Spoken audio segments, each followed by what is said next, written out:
बहुत अन्यायी हो गया था। ब्राह्मण, ऋषि, सन्यासियों को देखकर क्रोधित होता था। उनके वेद शास्त्र जनेऊ तोड़कर अग्नि में डाल देता था।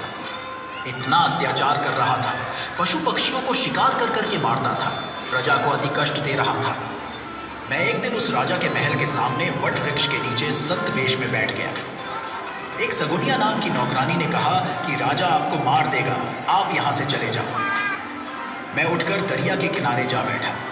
राजा रानी के स्नान के लिए अगले दिन क्षितिया नौकरानी घड़ा लेकर जल लेने गई, परंतु घड़ा जल से बाहर नहीं निकला। राजा प्रजा सब आए, परंतु घड़ा नहीं निकला। फिर मैंने एक सुंदर तोते का रूप बनाया। मुझे पकड़ने के लिए सभी कोशिशें की गई, परंतु व्यर्थ रहा।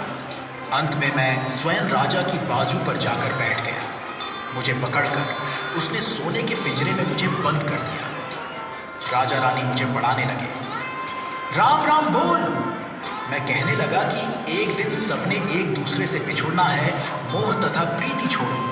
एक दिन मरना है, यह ध्यान करो। राजा रानी कहने लगे कि यह तोता कुबोल बोलता है। एक दिन राजा शिकार करने गया। महल में आग लग गई, सब कुछ जल गया। देखा तोते का पिंजरा और तोता सुरक्षित है। राजा रानी को मेरे जीवित मिलने की खुशी हुई। राजा तथा रानी के इस व्यवहार से मैं प्रसन्न हुआ और उनको बताया कि मैं वट वृक्ष के नीचे बैठा था।